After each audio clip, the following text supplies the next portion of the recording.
Hey guys, it's History Behind the Warrior, and welcome to yet another God of War video. Now, with us having talked about Freya in the last episode, I thought that today we could go back to the Olympus series of games and talk about a very important figure that really helped solidify Kratos' legacy in gaming, the Sky Father of Olympus, and father to Kratos, the king of the gods, Zeus. But before we do start, I just wanted to say, if possible, let's try getting this video to about 500 likes, as it's a fantastic way of supporting the channel, and most importantly, it helps give this video that extra push right out the gate. So I would really appreciate it if you could do that right now. Plus, if you like what we do here and wish to see more, please do not forget to subscribe and tick that bell, as it will keep you up to date with all of the content I do have coming out. But without any further ado, let's get a start on today's video. Now, to talk about Zeus properly, we first must go all the way back to Greece, and far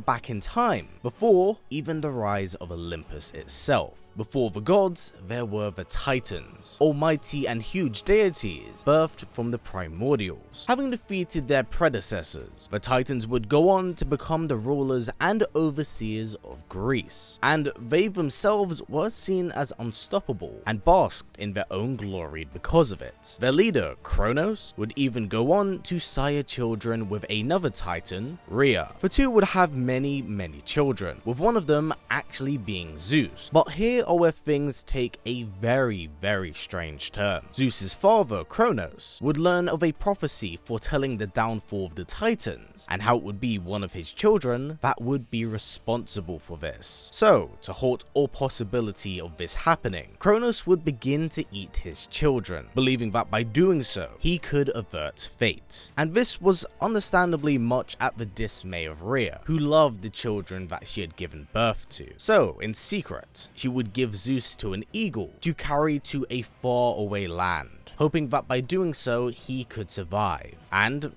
that he did. The boy would be brought to the last primordial, Gaia, and having seen what Kronos had become, she would shelter the young Zeus from his madness, raising him as her own. In the following years, Zeus would train every day and every night so he could harness the power he had at his fingertips, and when he learnt of his fate to vanquish the Titans, Zeus would use every spare moment of time to prepare for his inevitable confrontation against them. But he knew that he couldn't do this alone. He knew that the only way he could accomplish his goals and usher in a new world was with his brothers and sisters. But they were eaten, right? Well, yes they were, but they were far from dead. Sitting in the stomach of their father, they were prisoners to his body. That is, until Zeus freed them. What commences here is known as the Great War, with Zeus having betrayed Gaia as she was aligned with the Titans. He would rally his forces to battle the colossal Titans. Both sides took heavy blows, with blood being shed.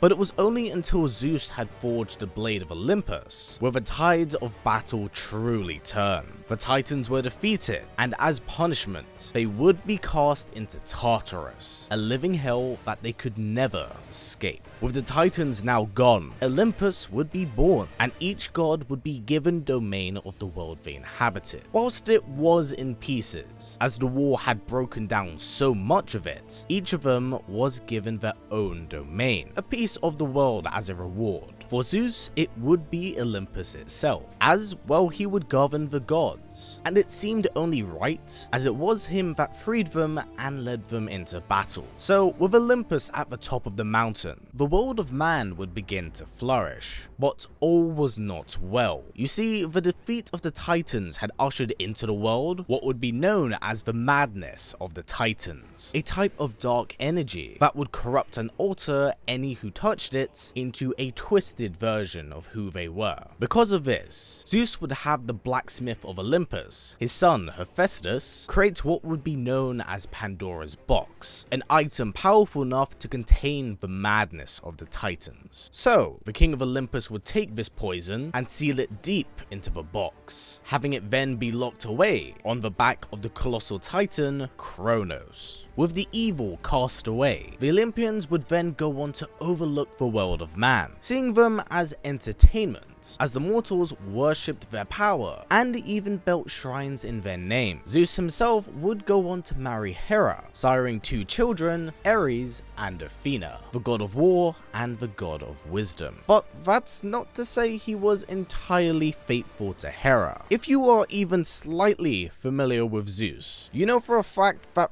this god got around, like, a lot. It was extremely common for the gods to travel to the mortal plane and have affairs with women, and this would lead to the births of demigods like Hercules and Perseus. On one occasion, Zeus would travel to Sparta and have an affair with another woman, one by the name of Callisto. She herself would give birth to 2 children, that being Deimos and Kratos. Now, as expected, Zeus's infidelity did cause a lot of friction in Olympus, as understandably, Hera was not pleased by his long string of affairs, even wanting him to kill Deimos and Kratos, something that Zeus was able to sway her from. Instead, he swore that going forth, Zeus would keep himself loyal in their marriage. But the one thing that the Sky Father didn't realize is that he was very quickly falling into the same trap that his father had. You see, Zeus had caught word from an oracle that supposedly he was destined to fall at the hands of one of his children. But what would distinguish this child from the rest is the unique markings they bared on their body, a somewhat brand of Olympus's end. To avert fate, Zeus would send forth his children, Ares and Athena, to travel all across Greece to hunt down who this marked child could be. And eventually, they did find success in Sparta, finding the child Deimos and bringing him back to Olympus. With the marked one now in their grasp, they would cast the young man into the realm of the dead, a plane of reality that existed outside of their own. Here, Deimos would be left to rot, guarded by the god of the dead, Thanatos. So, with Deimos lost to time, Zeus would forget of this prophecy, and Olympus would reign and thrive. But little did they know what was going on behind the scenes. Zeus's son, Ares, had taken an interest in Deimos' brother and his half-brother, Kratos. Ares at the time was seeking a ward of sorts to assist him in his own plans of destroying Olympus. Because of this, he would enslave the Spartan and even trick him into killing his own family. But instead of creating the ultimate warrior, he would send the Spartan into a spiraling depression, one that ultimately had him sever his ties to the Olympian. So going forth, Kratos would become a servant to the gods, carrying out their will and even on one occasion, saving them from a plan put together by Hades' mad wife Persephone. Understandably, after saving them, Kratos was seen in a favorable light by Zeus and the rest of the Olympians. Thus, his loyalty would be rewarded with the destruction of Ares. Shortly following the events of Chains of Olympus, Ares would grow mad with jealousy as he had grown sick and tired of his father's treatment of him, favoring Athena's decisions and choices over his own. In a fit of mad rage, Ares would unleash his endless horde on Athens before he turned his sights to Olympus. And this is where Kratos comes into the picture. Having finally been given the job of slaying Ares, Kratos would begin to hunt the god of war, but knew that the only way he could do this was to acquire a form of power secured deep within Pandora's Box, a form of power that he hadn't been told of yet. Now, this was no simple task, as upon claiming it, he would be impaled by Ares and sent into the underworld. But this would not be the end of the Spartan, because in the underworld, Kratos would come across an old gravedigger who would assist him in escaping the world of the dead. Little did Kratos know that this was in fact Zeus in disguise. So, in a way, this could actually be seen as Zeus giving Kratos his blessing to stop the mad god of war. But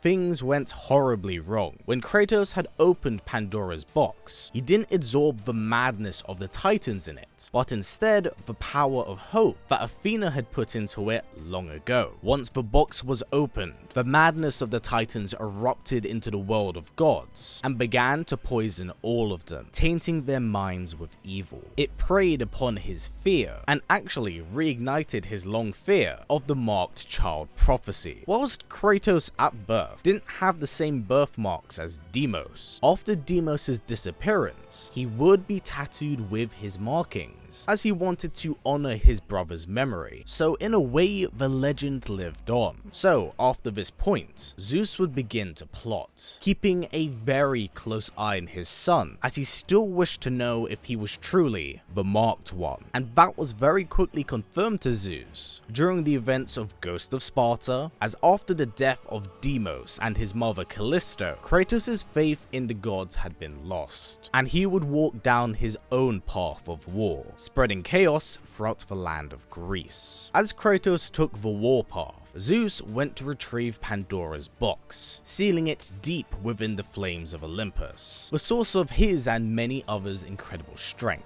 Once the box was out of reach, Zeus would confront Hephaestus, feeling like his son had betrayed him, purposely having the box put on the back of Kronos so it could be breached. The blacksmith would be beaten to a bloody pulp before he could be imprisoned to the confines of the underworld, and his daughter and the key to Pandora's Box would be lost to time. Zeus had now truly lost his mind, and when he turned his eyes back to Greece and saw what Kratos had become, he knew that he could no longer divert fate, but instead fight it head on. So during Kratos' attack on Rhodes, the Spartan would be tricked by the Sky Father, as when he was battling a colossus he believed to be under Athena's influence, Zeus would take advantage of his blind rage, granting him the blade of Olympus from the heavens for a fraction of his godhood and power. But once the colossus was defeated is when Zeus would make his presence known, and it's here where Kratos realized that it wasn't Athena that was controlling the colossus, but instead Zeus. Having been significantly weakened by Zeus's deception, the king of Olympus would then plunge the blade of Olympus deep into his chest, slowly having his son die as he watched his army crumble to dust. To guarantee that none may dare contest him, Zeus would even go as far as to turn his sights towards Sparta and completely wipe it off the map. So Zeus was victorious, at least for now. Whilst Kratos was indeed killed, his soul would be saved by Gaia and the Titans who seeked vengeance. Thus, Kratos would be made their champion and go on to hunt down the Sisters of Fate, wanting to undo the events that had transpired between him and Zeus. And once he had the threads of time at his fingertips, Kratos would travel back to the moment of Zeus's betrayal and attack him. The Sky Father couldn't help but admire his relentless attitude and how he had once again defied death. But Zeus knew that he could not allow Kratos to live, so the two would once again battle, with Zeus unleashing his full power upon Kratos. Their blows would send ripples throughout Greece, and the fight was extremely back and forth, but eventually Kratos pleaded mercy, wanting a quick and swift death. But of course, this was all just a ploy. With Zeus now pinned down, Kratos was able to drive the sword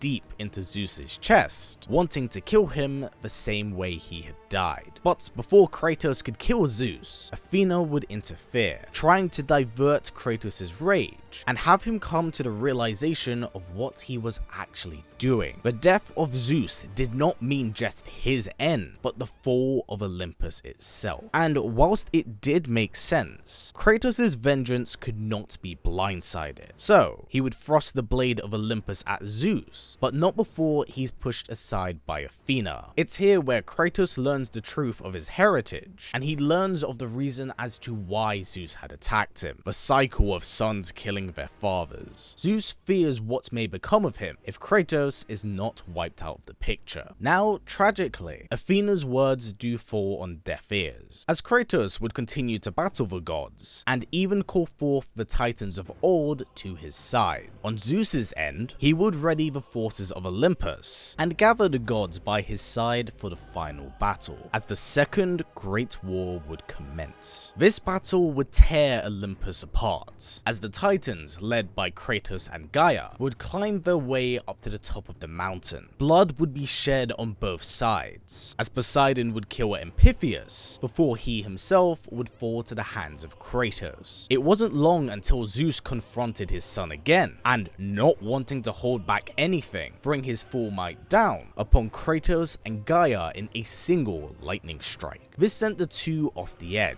and whilst Zeus had won this skirmish, the entirety of Greece erupted into an all-out war. As the gods and titans fought, Zeus decides to disappear for a significant portion of it, wanting to bide his time and choose where exactly to strike, as he knows that Kratos is coming for him, but not before putting together a plan of his own. You see, the Spartan had once again gained an interest in Pandora's Box, learning of its location within the flame of Olympus. Wanting to harness its power once again, he would seek out Hephaestus' daughter Pandora in the hopes of acquiring it. But when they enter the chamber, Zeus would make his presence be known. Once he cast aside Pandora, father and son do battle once more, with Zeus wanting to end Kratos' mad crusade. But before a victor can be determined, Pandora is able to sacrifice her life, allowing Kratos to open up the box. But when he opens it, he finds it empty. Still, having not understood the true contents of the box, Pandora's sacrifice is actually in vain. And Zeus, well, he couldn't help but stop